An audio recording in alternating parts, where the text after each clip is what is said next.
Hey, what's up guys, Totallydubbed here, and today I'm doing a video review on the HyperX Alloy FPS mechanical gaming keyboard. Now this keyboard can be found for around £100 in the UK and around $100 in the US on Amazon USA. Links will be down in the description below in case you're interested. Now I was very much intrigued to see what this HyperX mechanical keyboard would offer versus other mechanical keyboards. Now I've reviewed quite a few mechanical keyboards and have quite a few experiences with different switches, and the ones that I use in here are actually the Cherry MX Blues, which I'm very much happy to announce that they're inside, simply because a lot of manufacturers now are opting for cheap Chinese knockoffs of the actual Cherry MX switches.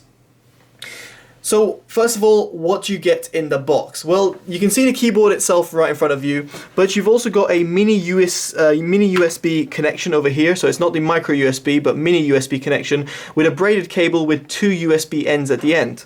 Now, one of the USB ends is made to power the actual keyboard with the backlighting, which you can see red backlighting there, but the other one is actually to offer you some charge for your smartphone or any sort of device over there that you might have. So that's always useful to have. Now the keyboard itself, and what really drives it from the rest, is actually its build quality. It's made out of solid metal at the front, and it's got a solid plastic construction at the back, meaning it has no keyboard flex whatsoever and feels very premium.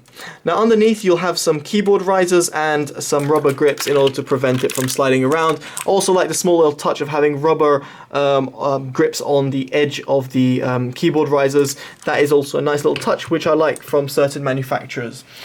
Now, if I'm just going to plug it in, you'll be able to see the keyboard light up.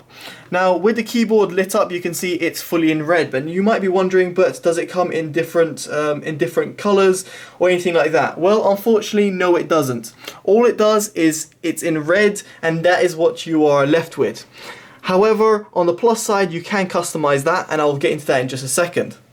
Now, in the box, you'll also find a key puller, which is very nice to have, especially when you come to cleaning your keyboard, and extra keys. Now the extra keys you can see over here are the 1, 2, 3, 4 WASD keys.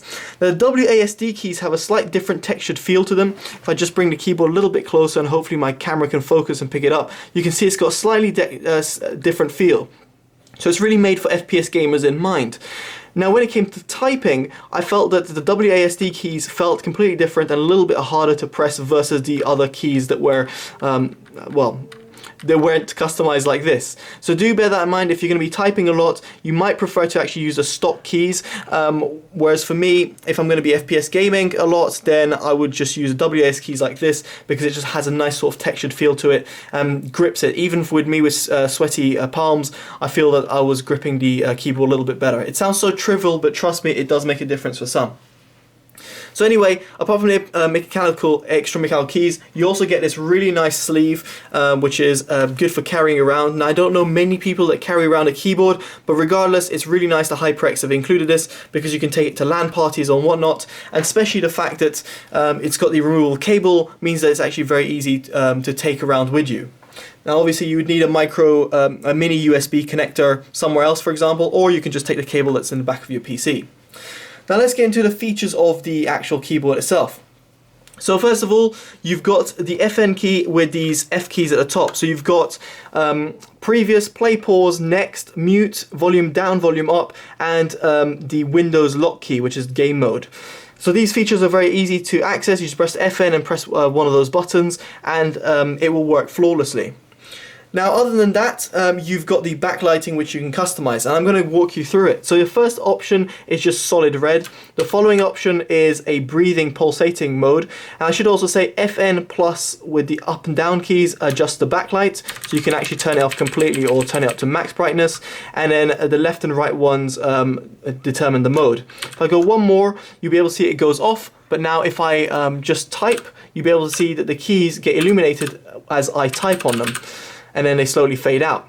And the following mode is actually like a pulsating mode, so if I press on something, it kind of echoes. Now I think this is kind of useless because of the speed of it. So as you can see, imagine I'm typing really fast, it takes a long time to respond, so it's not really like constantly responsive, it's quite a slow response rate. The following one is a constant pattern from left to right, and then the final one is actually one I actually really like because you can customize which LEDs you want on or off. If you press FN and Control and hold it down, you'll see the flashing lights there, and then you can customize, for example, let's say WASD 1, 2, 3, 4, FN Control, and those are the ones which are lit now. Nothing else lights up, just those ones are lit. So that is quite cool. It's a nice little function to customize the look of the keyboard, and especially the fact that you can quickly just toggle through the modes by pressing FN and the left and right key, meaning you can go straight into, say, game mode and straight into your normal media mode, if that makes sense. Now, other than that, guys, you don't get anything else. And when I say nothing else, I mean you don't get dedicated macro keys, you don't have dedicated media keys, you have no volume up or down sort of scroll wheel or anything like that, and you don't even get a wrist rest. A wrist rest. God, it's a bit tongue twister for me. So that is what you get with a keyboard. Now, you might be wondering, okay, that's fine, I could live with those things that are missing, for example, a wrist rest that's missing or dedicated macro keys, but is it really worth £100 considering you could get a similar mechanical switched keyboard, for example, the Corsair Strafe, for £75, saving yourself quite a bit of money. Now, the difference of the Corsair Strafe versus this one is actually, apart from the key switches which are found inside, is the build quality. So it really all depends up to you if build quality is important. Now, for some people you might think it's a bit trivial because build quality isn't that important, but a lot of people who are into mechanical keyboards actually really care about build quality, and it's something that's one of their must-haves. So you will often see mechanical keyboards with a metal frame, such as this one, a lot more expensive, especially custom-made mechanical keyboards go into like £200–300 price category, despite having the same sort of functionalities that you can see in front of me.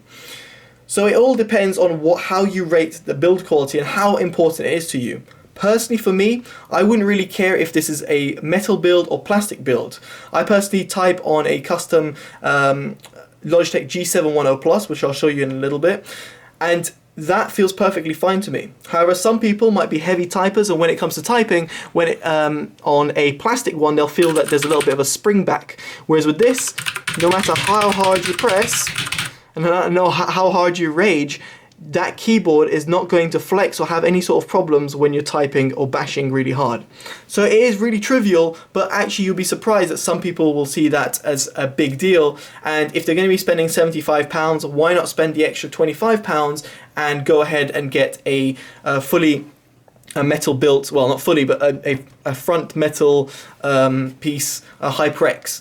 So it makes sense to me why it has the extra price, and to be honest, being in the mechanical keyboard community, I've seen a lot of custom builds with a metal build, and they do rack up a very expensive price. So it's actually kind of nice to see it from a manufacturer, which is a well-known manufacturer like HyperX, and the fact that they've actually incorporated the best things of both worlds in terms of price and in terms of functionality. So now finally I'm going to go quiet and just type on the keyboard so you guys can hear how it sounds.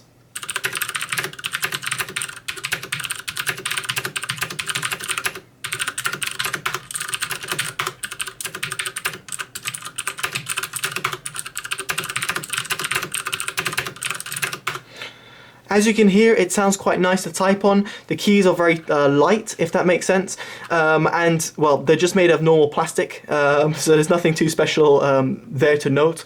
However, I did notice something, and that's when I pulled out a key.